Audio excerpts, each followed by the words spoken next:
Welcome back to the deep dive. We're doing something today that I am, frankly, really excited about. But it's also a little different from our usual fare. Yeah, a lot different, actually. Right. Usually, we're looking at these polished academic studies or broad historical overviews. But today, we are getting our hands dirty. We're looking at a document that feels like it has been, I don't know, carried around in a back pocket for a decade.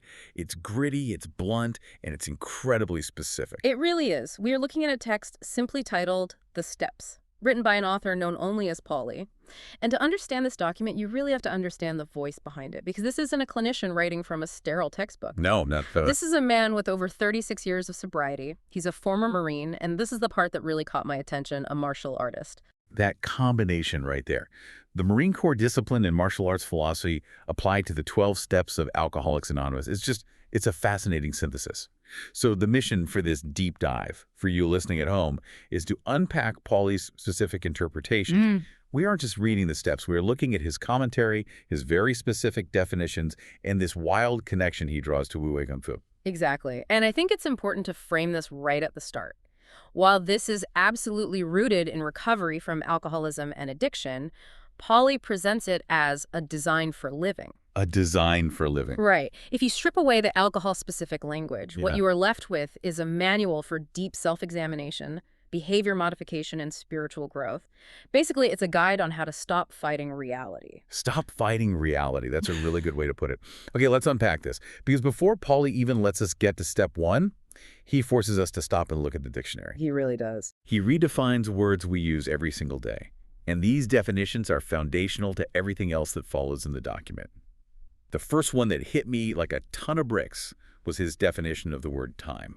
It's the very first thing he addresses. In recovery circles, you hear the slogan, time takes time constantly. And it's usually meant to be comforting, like, just be patient.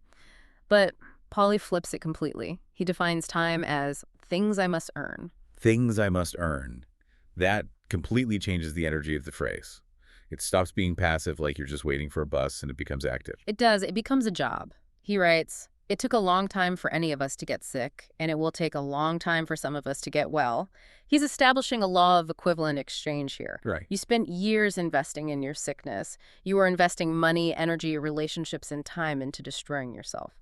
You cannot expect to just walk into a room, say I'm done, and have everything magically fixed by Tuesday. You have to put in the equal amount of labor to earn your wellness back. It's like debt, right? Yeah. You can't just wish a mortgage away. You have to pay it down month by month. That concept of earning sobriety is tough, but it's incredibly honest. It's brutally honest. Yeah. And speaking of honesty and nuance, the next set of definitions he lays out is, in my opinion, the philosophical core of this entire document. He distinguishes between three distinct words: acceptance, compliance, and concede. I had to read this section 3 times because, honestly, I use these interchangeably in my daily life. I mean, if I accept a situation, I'm complying with it, right? But Paulie says no. They are totally different psychological states. Let's break them down. First, acceptance. Paulie defines this as the act of taking something offered. It creates a contract. It's a disposition to tolerate. If I offer you a contract and you sign it, you have accepted the terms. It's a mutual agreement between two parties. Okay, that sounds positive. It's voluntary. I'm choosing to accept. It is. But then look at compliance. Paulie defines this as submitting. It's surrendering power to another. It's acting in accordance with standards because you have to, not because you actually want to. The example that popped into my head was driving. Like if I see a cop car on the highway, I immediately slow down. I am complying with the speed limit, but I'm not doing it because I suddenly fell in love with traffic safety. I'm doing it because I don't want a $200 ticket. And the second that cop takes an exit, speed right back up. Exactly. Yeah. And that's the danger of compliance in recovery. You might stop drinking because your spouse threatened to leave or your boss threatened to fire you. You are complying with their demands to save your job or your marriage.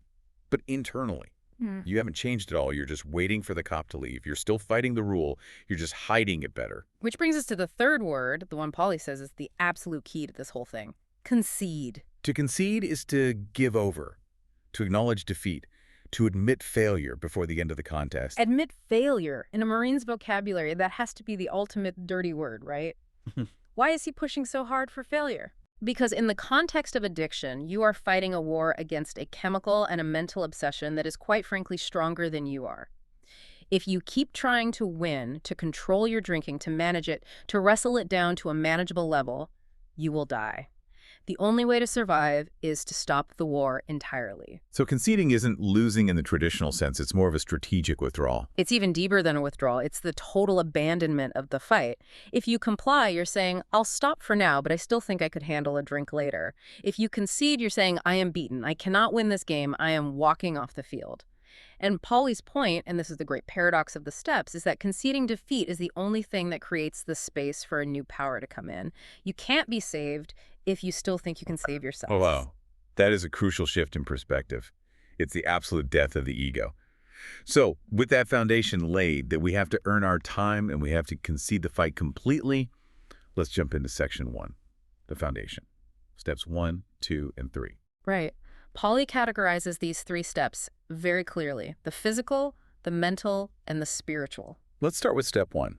The classic text you always hear is, we admitted we were powerless over alcohol, that our lives had become unmanageable. But Paulie has a simplistic form for every single step. What's his version of step 1? Put the plug in the jug. Huh? It's so crude. Put the plug in the jug. It is crude, but man, it cuts through the noise. Paulie emphasizes that step 1 is purely about identifying the physical problem. He calls it the doctor's opinion. There is no spiritual solution in step 1. There is no deep psychology. It is simply a biological statement of fact. He defines compulsion here as an irresistible impulse, and he uses this word insidious. I actually looked this up because Paulie's note on it was so interesting to me. Yes, the etymology is fascinating. It comes from the Latin word insider, meaning to sit on or to lie in wait. That's terrifying. It implies the disease isn't always actively attacking you. Sometimes it's just, Waiting. just lying there. It's the predator in the tall grass. It waits for you to forget. It waits for you to be weak or distracted. Paulie describes the physical experience of this compulsion vividly.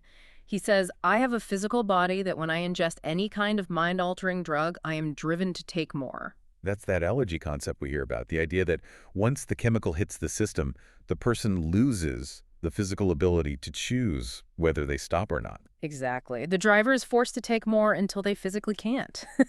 Paulie points out that step 1 offers absolutely no solution. None. It just defines the problem. I can't. I can't. And then he has this phrase right after that really stuck with me. Suffer to get well. That's a hard pill to swallow for anyone. Yeah, what does he mean by that? Is he saying recovery requires you to be miserable? He's saying that the cessation of the substance, putting the plug in the jug, isn't the happy ending of the story. It's actually the beginning of the pain. When you take away the anesthetic you've been using for years, you are left with the raw nerves of your life. You are left with the wreckage you caused, the relationships you broke, and the screaming noise in your own head. That is the suffering. You have to be willing to sit in that unmanageability and realize, oh my God, I really do need help. Which leads us directly to step 2. Because if step 1 is I can't and I'm suffering, I need to know that someone or something out there can help me. Step 2, the mental problem. Or he can. Paulie's simplistic form here is drop all opinions and develop an open mind. Which, for an alcoholic, or let's be honest, for most of us walking around is incredibly difficult. We love our opinions. We think our opinions are absolute facts. Paulie focuses heavily on the obsession here. He says the mind tells the addict, this time it will be different. That is the true nature of the insanity. Step 1 explains why the body can't stop once it starts.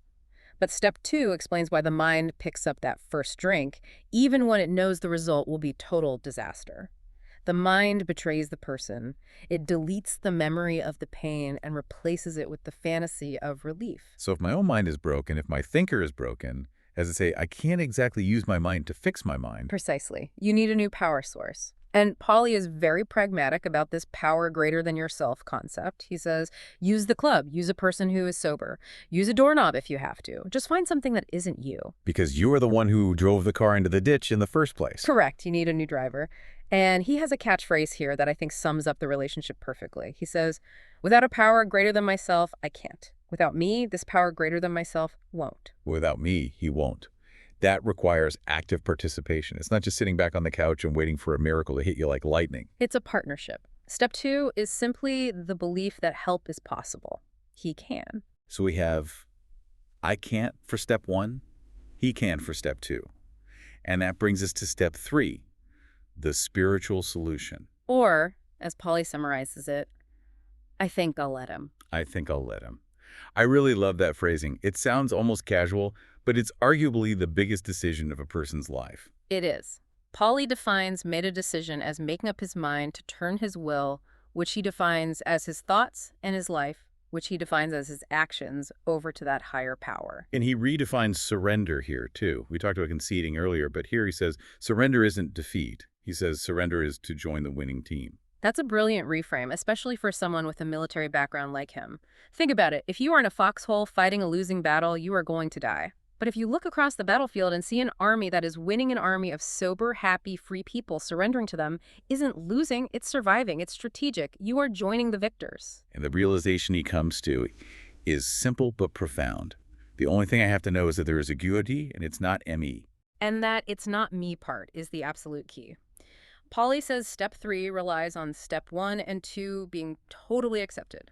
Because if you still have even a tiny reservation, if you still secretly think, maybe I can handle this on my own, you won't let anyone else drive. You'll keep grabbing the steering wheel. And the simplistic form for this one is, if I change what I do, what I think will change on its own. That is pure behavioral psychology. You cannot think your way into right action. You have to act your way into right thinking. You have to move your feet, and the mind will eventually follow. Which is the perfect transition to section 2, the house cleaning.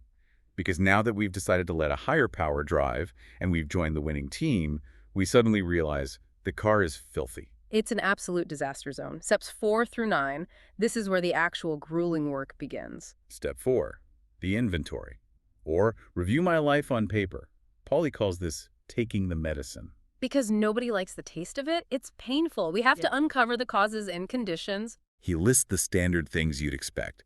Resentments toward people, places, and things. He lists fears. But the shift in perspective he describes is what makes this effective.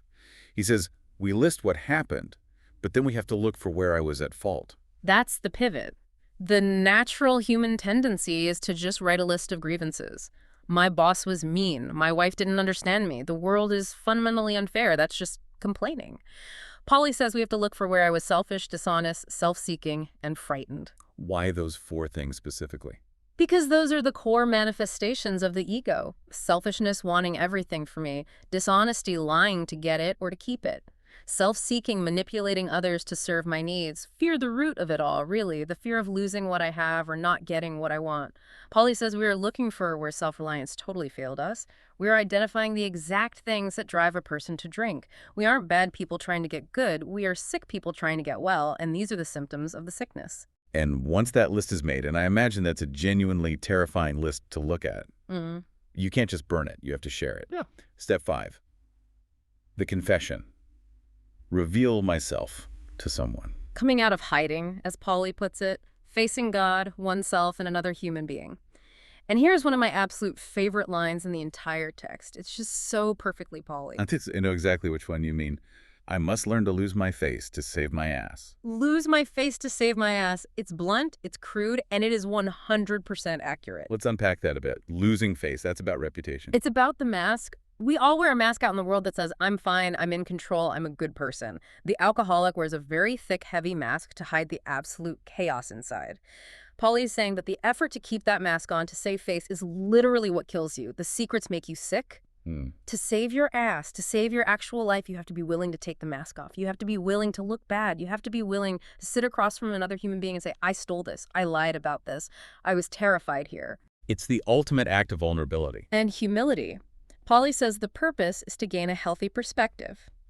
When you share these dark things, you realize you aren't a monster. You're just a flawed human like everyone else. It reconnects you to the herd. So we've listed the junk, we've told someone about the junk. Now steps 6 and 7, the personality change. This is where Paulie says emotional sobriety begins. Step 6 is the willingness to let these defects go the learning phase.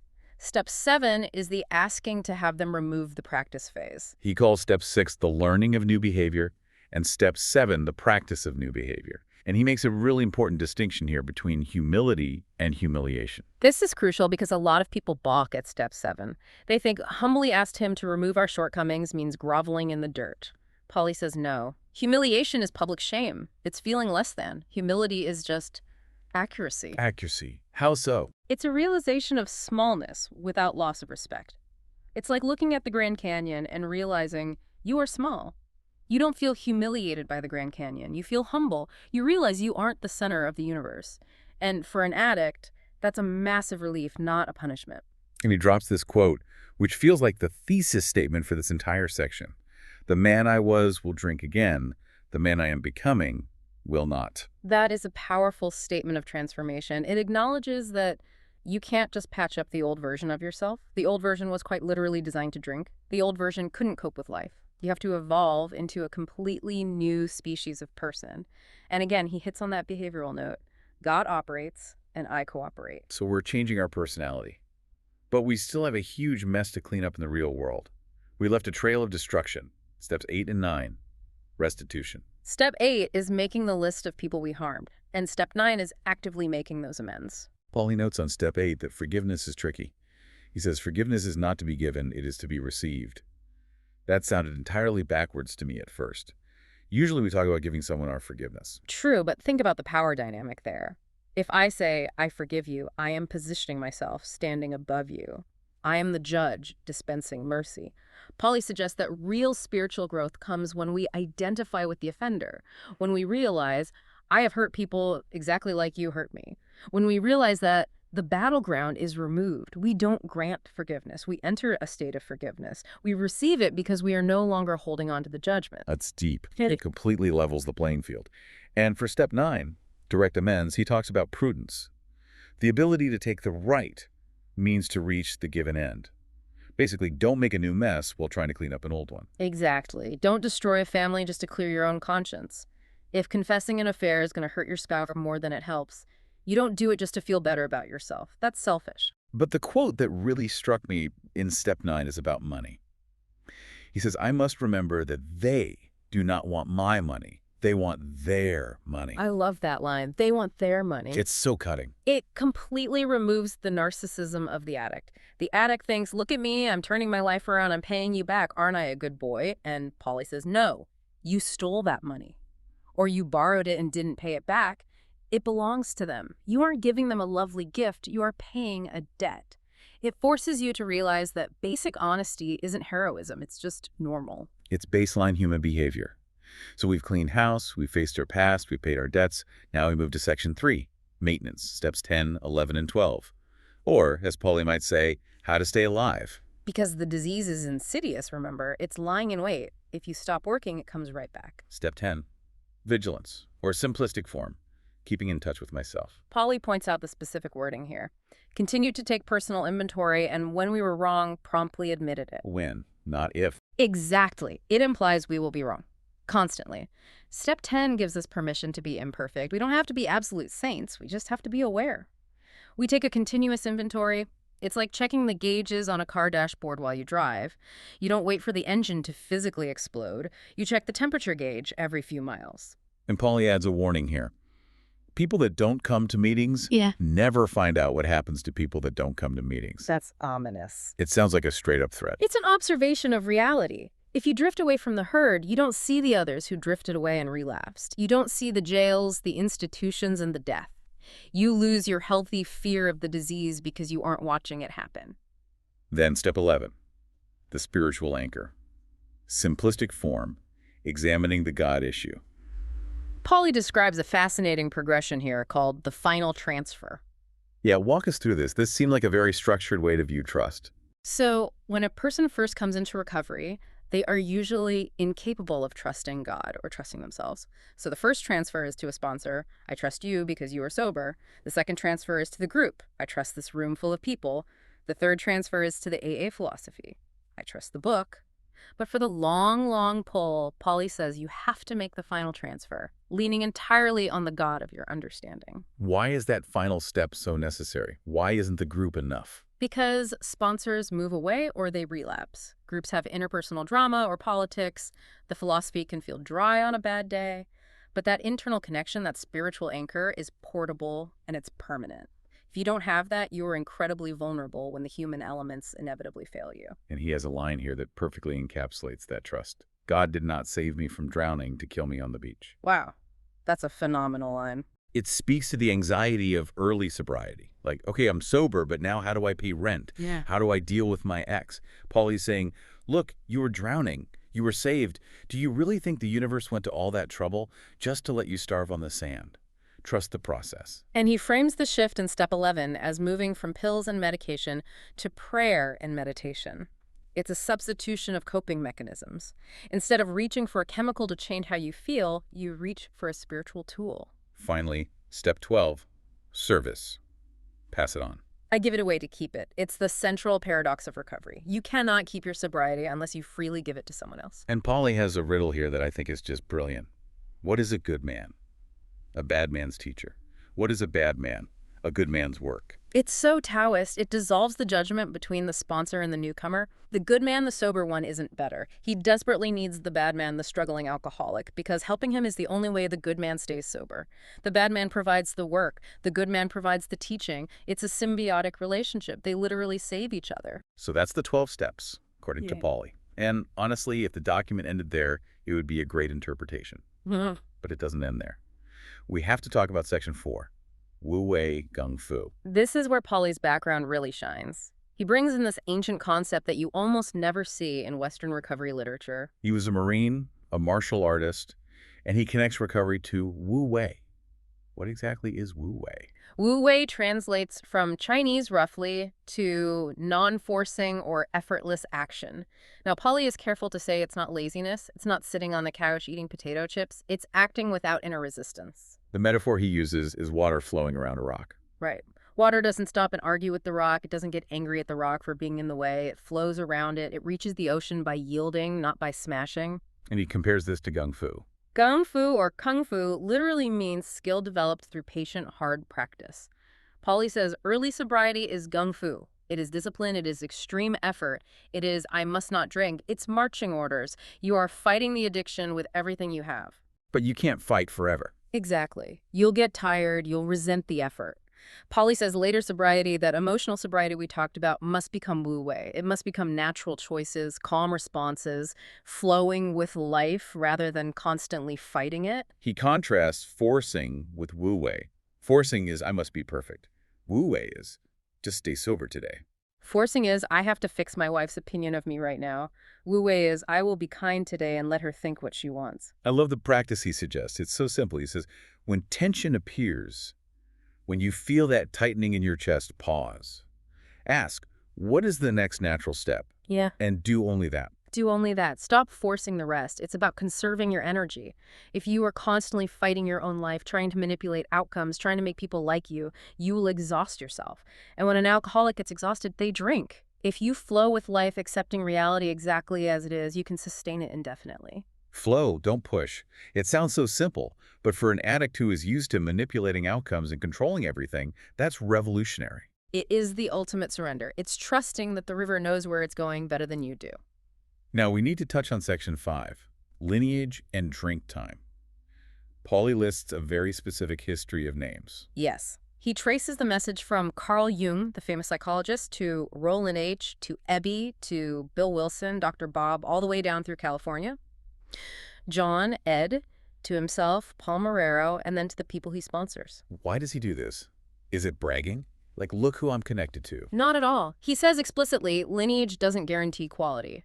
Just because your grand sponsor was famous doesn't mean you were sober. But he says it guarantees that the effort was made to pass the knowledge on. It's about responsibility. It's a chain of custody. He views it as a line back to when it all started. It grounds his recovery in real history. He's not doing this alone in a vacuum. He's holding a torch that was passed to him by hand, generation after generation. It adds a serious weight to it. I cannot break this chain. It's a chain of life-saving. And then, the warning, the concept of drink time. This is one of the most practical and frightening concepts in the text. Paulie warns, if you be alcoholic, understand that drink time comes. It sounds like a horror movie villain. Drink time comes. It really does, but it's a crucial warning. He's saying that no matter how good your program is, no matter how much wu-wei you have, life is going to hit you. A parent dies, you lose a job, you get a divorce, or maybe even harder, you get a promotion, you win the lottery. Why is the good stuff dangerous? Because you get distracted. Paulie says it comes disguised as life events. You're so busy dealing with the funeral or the big new job that you stop doing the basics. You stop praying. You stop going to meetings. You think, I'm too busy for this right now. And suddenly, the defenses are down. And the obsession returns. So what is his solution? It is military in its simplicity. Yeah. Double up. Double up. Don't analyze it. Don't go to therapy about it. Just double the dose. If you go to one meeting, go to two. If you read one page, read two. If you sponsor one person, sponsor two. You just hunker down and double your defensive measures until drink time passes. Because it will pass. It always passes. But you have to survive the storm. You dig the foxhole deeper and you wait it out. That is highly actionable advice. Don't analyze, just act. It's pure survival strategy. We're coming to the end of the document, and Paulie touches on the bedevilments. These are from the AA Big Book. Being prey to misery and depression, feeling useless, being full of fear. He brings these up to remind the reader why we do this work. It's not just to stop drinking, it's to stop being miserable. If you are sober but you're still miserable, you're eventually going to drink again. And then he shares a personal reflection, a poem or a letter titled, If I Knew. This is where the tough Marine, the blunt truth teller, shows his real heart. It's a profound reflection on regret. It's devastatingly beautiful. Eh. He writes, If I knew I would understood that you were scared, I would not said the things I said. I would treasure the moments spent with you. It's incredibly vulnerable. He admits, I didn't know I was the cause of my troubles. It perfectly captures the tragedy of the active alcoholic. They aren't trying to be villains. They are sick, blind, and hurting. They damage the people they love simply because they cannot see past their own pain. It really humanizes the whole process. It's not just a manual for quitting booze. It's a manual for learning how to be a human being who can genuinely love and be loved. That's the core of it. As he said earlier, the man I was will drink again. The man I am becoming will not. The process is about becoming that new man or woman, the person who can write that letter, the person who can see that others are scared, not just themselves.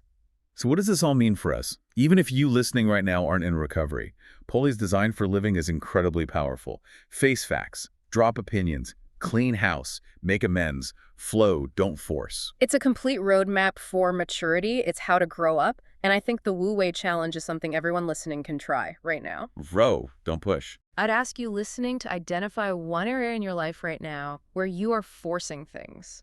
Where are you tightening up? Where are you aggressively trying to control the outcome? Where are you fighting reality? And ask yourself, what would it look like to just take the next natural step instead? Just one step, not the whole solution, just the next step, without the struggle. That's a wrap for this deep dive into Paulie's interpretation of the steps.